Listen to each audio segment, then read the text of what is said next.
Hello and Assalamu alaikum. Today I am going to talk about how to identify the parts of speech of English words in sentences. Before going to talk about this in detail, let us check our knowledge of parts of speech. Here we are going to identify the parts of speech of the word well. Can it be an adjective?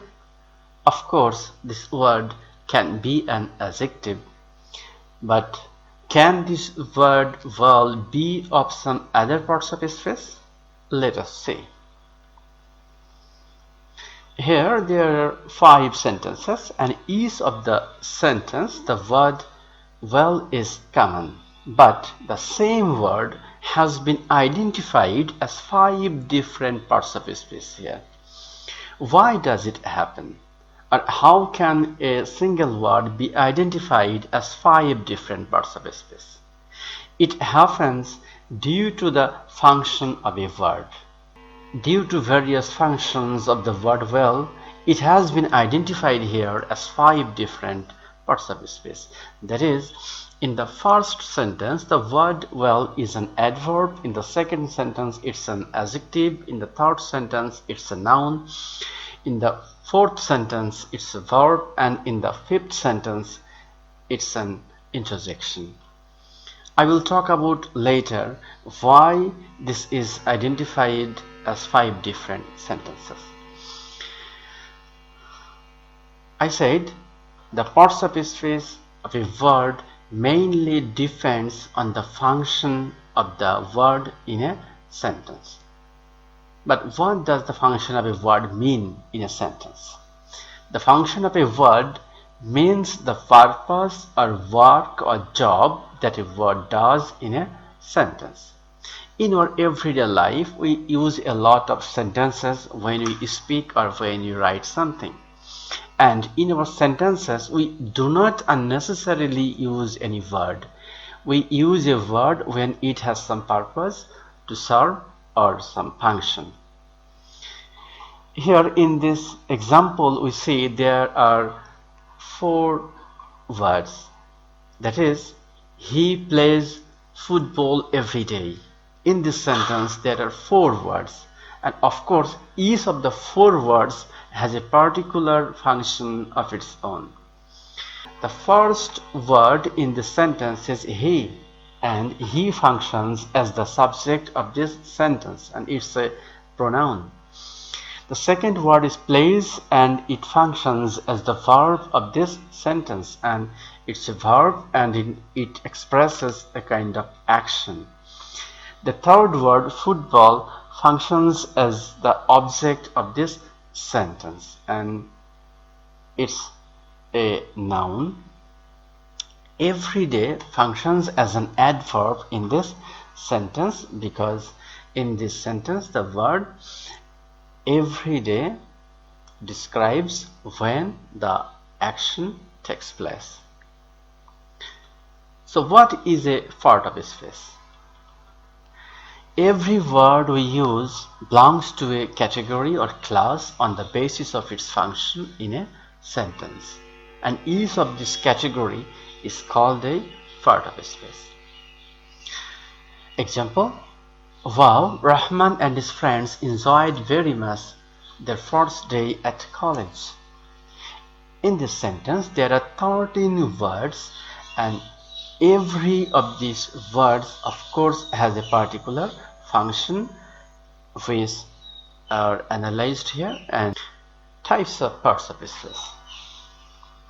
These are the common types of parts of speech, though some modern grammarians want to include determiner and exclamation in this list.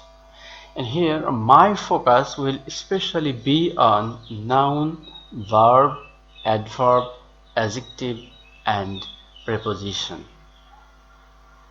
In the third slide, we saw that the word well was identified as 5 different parts of speech, and we said that we cannot determine the parts of speech of a word until it is used in a sentence, because until a word is used in a sentence, we cannot know its function. And before knowing the function of a word in a sentence, we cannot determine the parts of speech of that word. In the first sentence, he played well to win the match. In this sentence, the word well is an adverb. Why is it an adverb? We know verbs can only be modified by adverb. And if I ask, how did he play? Of course, he played well. So in this sentence, the word well is modifying or giving information about the verb play. So it's an adverb because only adverb can modify a verb. The second sentence, Sarah was completely well. In this sentence, well is an adjective because it has modified the subject Sarah, and Sarah is a noun, and we know only adjective can modify a noun. The third one, they used to obtain water from a well. In this sentence, the word well is a noun. It is a noun because it has been used as an object of the preposition from. We know the object of a preposition can only be a noun or a pronoun, and here we can explain it from a different point of view. That is, well here is a name. Well here is a name because here well means a kind of deep hole in the ground from where we can collect or obtain water. In the fourth sentence, when she leaves home, tears well up in her eyes. Well here is a verb because it expresses a kind of action of coming out tear from someone's eyes. In the last sentence, well, I think it's a good idea anyway. It's an interjection because it has emphasized the idea or the feeling. I will talk about all these parts of speech in detail, step by step. Here are some other examples of using the same word as different parts of speech. The first one, the plane circled round overhead. Here the word round is an adverb because it has modified the verb circled. Second sentence, his eyes look huge behind those rosy spectacles. Here round is an adjective because it has modified the noun spectacles. She cut the pastry into rounds. Here rounds is a noun because it has been used as the object of the preposition into, or here rounds a name of something which has roundish shape. The sheep can round the cape in 3 days. In the sentence, the round is a verb because it has expressed a kind of action of going around the cape in 3 days. They gathered round their mother. In the sentence, it is a preposition because it has established a kind of relationship between their mother and the other. And we know the function of a word is to establish preposition between noun, pronoun, and other part of a sentence. So the parts of speech of a word can only be identified based on the function of the word in a sentence. The position of a word in a sentence and the meaning also can help us determine its parts of speech or word class. But here our main focus will be on the function of a word in order to determine its parts of speech. Noun. What is a noun?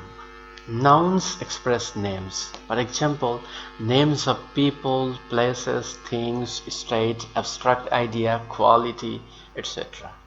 That is to say, a noun is a word that identifies a person, animal, place, thing, or idea. If we look around us, we will see so many things around us, and all of them have some names. And all these names are nouns. Example, Fahim went to Zoshur to buy a fan because of the warm weather. Here there are four nouns in this sentence. The first one, Fahim, is a noun because it is the name of a person. Joshor is also a noun because it is the name of a place. The third word, fan, is also a noun because it is the name of an electrical instrument that produces air. And the last word, weather, is also a noun because it expresses a kind of state or condition of atmosphere. The functions of noun in sentences. Nouns have 7 different functions in sentences. That is, it can be used as a subject in a sentence, as a direct object in a sentence, as an indirect object in a sentence, as an object of a preposition, as a subject complement, as an object complement, and as an appositive. Functions of noun as a subject in a sentence. So what is a subject? Subject is usually a noun or noun phrase or pronoun representing the person or thing that performs the action of the verb or about which something is stated. We are now going back to the examples. The boy gave his friend a book. In this sentence, the verb is give, and who is performing the action of the verb give? Of course, the boy is performing the action of the verb give. Second one, Mr. Rahman reads newspapers every day. So who reads newspaper? Of course, Mr. Rahman reads newspaper. So Mr. Rahman in this sentence is performing the action of reading. Walking is good for health. In this sentence, walking is the subject of the verb is. And in the last sentence, to lie is a great sentence. To lie is a subject of the verb is. In the first two sentences, the subjects are performing the action of the verb, and in the last two sentences, something is stated about the subject. That is, walking. What is said about walking? It is good for health. To tell lie is a great sin. What is said here about to lie? It is a great sin. And we should keep in mind that only nouns and pronouns can be used as subject of a sentence. So the present participle or infinitive can also be used as noun in a sentence as a subject. Functions of noun as a direct object in a sentence. But what is a direct object? We need to know this first. A direct object is a noun, pronoun, or noun phrase denoting a person or thing that receives the action of a transitive verb. To find it out, find the verb and ask what or whom. If you get the answer, it is the direct object. We are now going back to the examples. The boy gave his friend a fan. Now find out the verb. The verb is of course gave, and we are now asking a question using what. So what did the boy give his friend? Of course the answer is a fan. So a fan in this sentence is and of course it's a direct object. He wrote this book 2 years ago. So what did he write 2 years ago? Of course, he wrote a book. So this book in this sentence is the direct object in this sentence. They have bought a new house. So what is the verb here? The verb is bought or have bought. And now I am asking a question using what. So what have they bought? They bought a house. So house is the direct object in this sentence. Topu loves his friends. So whom does Topu love? Answer is his friend. So here in this sentence the verb was love, and I have asked a question using whom. So whom does Topu love? to pull up his friends. Functions of noun as an indirect object in a sentence. First, we need to know what an indirect object is. An indirect object receives the direct object and answers the questions of to whom, for whom, or for what. We are now going back to the examples. The boy gave his friend a book. So what did the boy give? Of course, the boy gave a book. So a book in this sentence is a direct object, and I am now asking a question using to whom. So to whom did the boy give the book? Or to whom did the boy give a book? Of course, the boy gave the book to his friend. So his friend in the sentence is an indirect object and it's a noun. He plucked his mother a flower. So what is the direct object in this sentence? Of course, the direct object is a flower. And who is receiving the flower? Of course, his mother is receiving the flower. So in this sentence, the direct object is a flower and indirect object is his mother. We can explain this from a different point of view.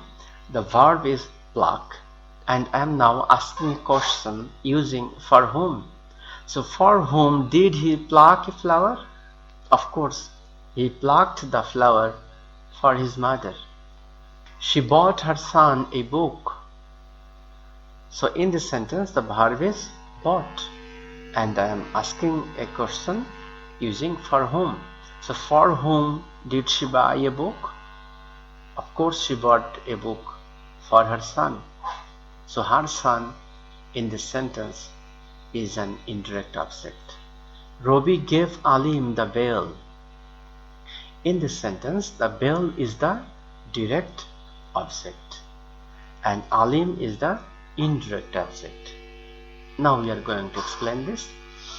The ball is the direct object. So who is receiving the ball? Of course, Alim is receiving the ball, and we know indirect object receives the direct object. We can explain it from a different point of view. That is, the verb is gave, and we are going to ask a question using to whom. That is, to whom did Robi give the ball? Of course, Robi gave the ball to Alim. So in this sentence, Alim is the indirect object and it's a noun.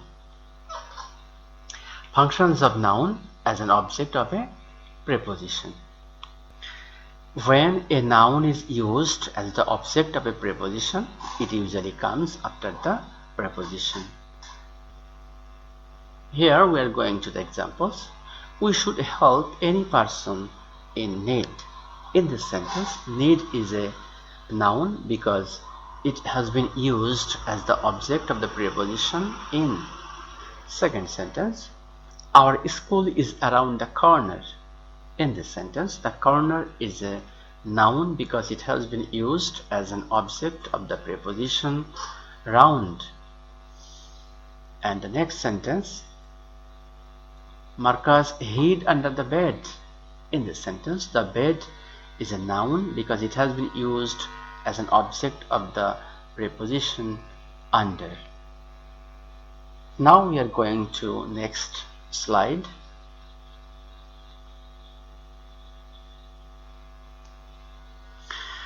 Function of noun as a subject complement. At first, we need to know what a subject complement is. A subject complement is a word or phrase, usually noun or adjective or pronoun, that usually follows a linking verb and describes the subject of the verb. That is, a subject complement describes the subject of the verb. So, and what is a linking verb? Linking verbs are usually be, become, seem, appear, feel, grow, look, prove, remain, smell, sound, taste, and turn. These verbs are called linking verbs because they link the complement to the subject. We are now going back to the examples. Brandon is a gifted athlete. In this sentence, Brandon is the subject and the word athlete is describing the subject and it's a noun. Dhaka seems to be a big city. In this sentence, the word city is describing the subject, Dhaka. He was a meritorious student. In this sentence, the word student is describing the subject, he. He appears to be a soldier. In this sentence, a soldier is describing the subject, he. Here, all the four subject complement, that is athlete, city, student and soldiers, are names and they are describing their subject as subject complement. Functions of noun as an object complement. At first we need to know what an object complement is. An object complement is a noun or adjective that completes the meaning of the verb and modifies, names or renames the direct object.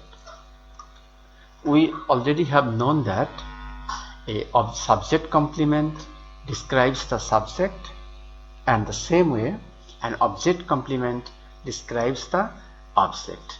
They both do the same thing. We are now going back to the examples. We named our daughter Fatima. Here our daughter is the object and Fatima is renaming it. And Fatima and our daughter actually are the same person. Second example, they elected Nozrul mayor. In this sentence, Nozrul is the direct object and mayor renames or modifies Nozrul. Nozrul and mayor are the same person in this sentence. This music made her a fan. In this sentence, her is the object and a fan describes it. The fourth sentence, they considered us friends. In this sentence, us is the object and friends are modifying or renaming the object us. He painted his room red. In this sentence, room is the object and red is modifying the room or giving information about the room. It is important to note that the word red can also be an adjective, but here red means the name of a particular color, so it's a noun. His father calls him Khoka. In this sentence, the object is him and Khoka is describing or modifying or renaming him. For this reason, Khoka here has been used as an object complement because it has described the object. Here in each of the 6 sentences, the last word in bold fonts have modified the objects just before them. Functions of noun as an appositive. At first we need to know what an appositive is. An appositive is a noun or noun phrase that renames another noun right beside it. It is important to note a noun or noun phrase that renames another noun right beside it. The appositive can be a short or long combination of words. Here are some examples. The insect, a cockroach, is crawling across the kitchen table. In this sentence, the insect is the subject and it's a noun, and a cockroach is also a noun. And a cockroach here is actually renaming the insect. The insect, a large cockroach, is crawling across the kitchen table. In this sentence, the insect is a noun and it is the subject, and a large cockroach is renaming the subject, the insect. Now we are going back to our examples. Robiul, my friend, is a brilliant student. The first word in the sentence, Robiul, is the subject and it is a noun, and the phrase my friend is renaming Robiul. A brilliant student, Robiul stood first. In the sentence, a brilliant student, this is the subject, and Robiul is renaming a brilliant student. A noun sometimes can also be identified by some suffixes, but our emphasis here is on the function of the words, not on the suffixes. But you can have a look at this.